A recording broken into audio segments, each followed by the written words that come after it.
Hello and welcome to Frontrunner Motorsport. The World Rally Championship is about to begin at the famous Rally Monte-Carlo. We have a few changes from the field that competed in 2024. It was at that rally we saw Thierry Neuville kick off his 2024 championship with a win, and 10 months later he was the WRC champion for the first time. Interestingly, out of everyone taking part in 2025, Sébastien Ogier and Thierry Neuville are the only ones to ever win the Rally Monte-Carlo. So, will we see a new winner in 2025, or will it be a 10th win for Ogier on the mountain of the Monaco Principality? Will Neuville keep up his newfound winning form to another championship? Let's take a look at the three WRC manufacturers, all the drivers announced so far to be taking part in 2025, and look at the goals everyone will be looking to hit in the 2025 WRC Championship. And of course, all the changes in the WRC for 2025. What few there are.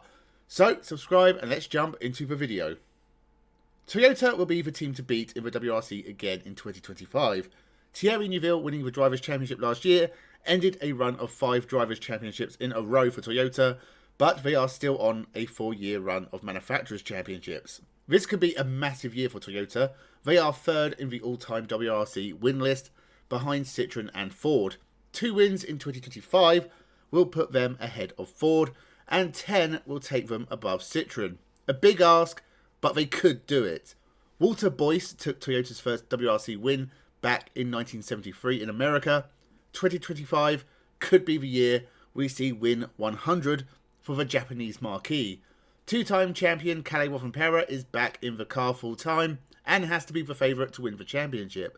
He won 4 of his 7 entries last year, and it should have been 5 had he not rolled it towards the end of the Rally Finland.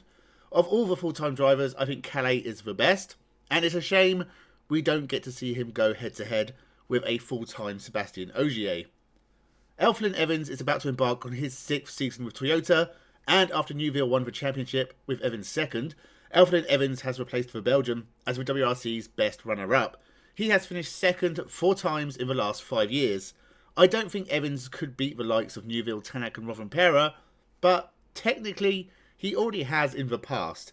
I would like him to win the championship, becoming the first British champion since Richard Burns in 2001. Neuville can tell you, good things come to those who wait, so maybe it's a matter of time for the Welshman. Last year's WRC 2 champion Sami Pyri joins the team full-time for 2025. He showed his potential in 2024 on the few occasions he stepped up to Rally 1, especially his 4th place in Finland. But he did make mistakes, and this could be a tough year for the Finn. His main goal is going to be finishing ahead of Takamoto Katsuta and proving he's worthy of a seat with Toyota.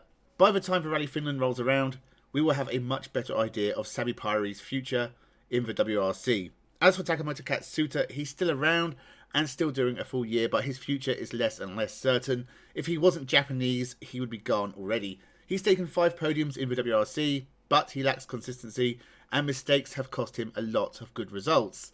Even if it's only in the top 5, Katsuta needs to finish rallies.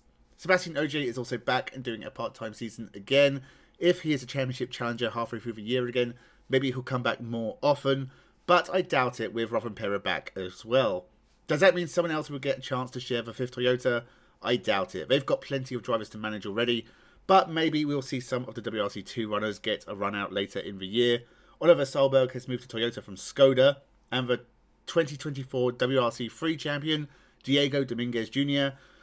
I guess a ride in a Rally 1 car isn't out of the question, but it'll be 1 or 2 rallies later in the year. No big changes then for Toyota. Kalle Rovanperä will be leading the charge, Evans will be main backup, Katsuta and Pyri will be sucking up what points they can, and Ogier will do what he does best. Turn up, win, then disappear again. Son of the Prada fashion company's owners, Lorenzo Bertelli is also in a Toyota, but he is a rich amateur, there for fun, not a serious competitor. Toyota have to be favourites for both championships in what could be a massive year for them. Sébastien Ogier will be at the Monte-Carlo Rally. Can he start off a mega year for Toyota by taking his 10th Monte-Carlo Rally win? Thierry Neuville has finally won the World Rally Championship after 13 years of trying. After finishing runner-up 5 times and third 3 times, the Belgian rally superstar finally hit the top spot. Now he has the difficult task of trying to retain it, with a lot of very strong challengers coming for his crown. This is year 12 with Hyundai. Thierry Neuville's name is near the top of a lot of WRC records. 7th on the all-time appearance list, tied 5th with Mikko Hirvonen on the all-time podiums list, 2nd to Sebastian Ogier on the all-time points scored list, and tied for 8th on the all-time win list. Neuville is a WRC legend and can cement that legacy with a 2nd WRC championship. The man he is tied in 8th on the all-time win list is teammate Ott Tänak.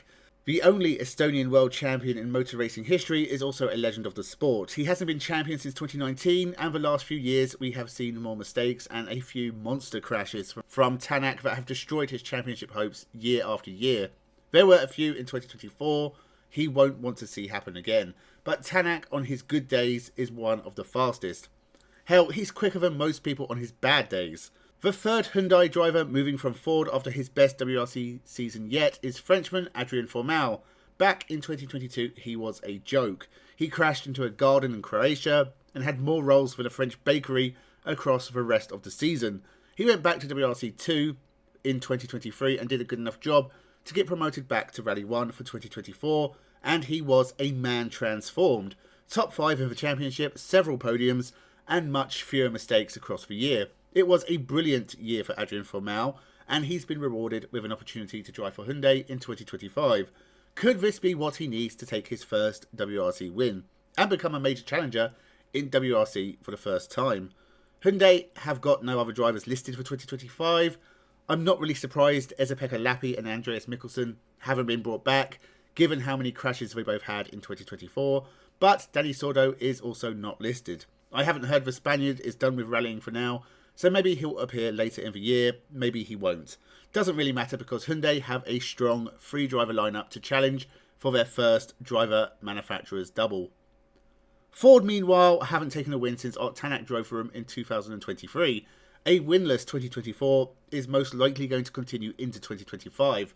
Greg Monster is back and he will be better than last year, I'm sure. It went under the radar, but Greg Monster did do okay, finishing rallies, scoring some points and gaining experience. In 2025, he has to put that experience to good use and close the gap to the other cars, because that's the one thing we really didn't see from Munster.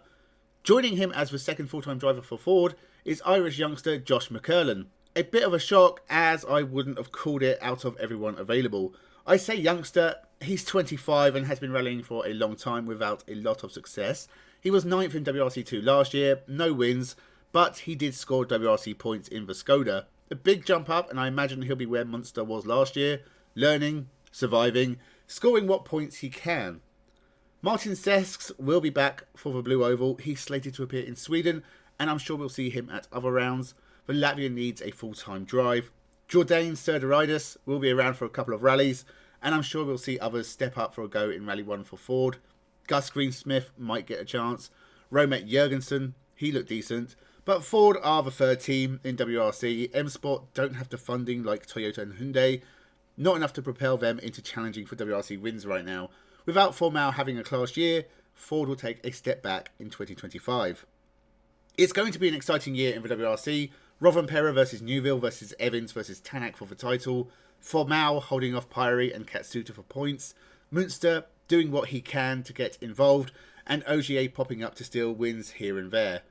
Oh yeah, and McCurlin just happy to be there. This is the most rallies on a WRC calendar since 2008, with Paraguay joining for the first time ever. Just as a Paraguayan starts to make a name for himself in WRC 2, which is handy. Can we get Diego Dominguez Jr. and Joshua Dirksen to team up for Race of Champions, please? Saudi Arabia is also joining the calendar, as it seems to be every race series in existence has to have a round in Saudi Arabia. No hybrid systems in 2025, which is a godsend, and is only a good thing for WRC. Hankook tyres instead of Pirellis. But other than that, not many changes to the regulations, only a few drivers have changed teams, and only Ford have a slightly different livery. But I'm still excited for the 2025 WRC season. Let me know your thoughts in the comments below. Who will be champion in 2025? Will Ogier win a 10th Monte-Carlo rally? Make sure you subscribe for more motorsport. Thank you for watching, and have a good one.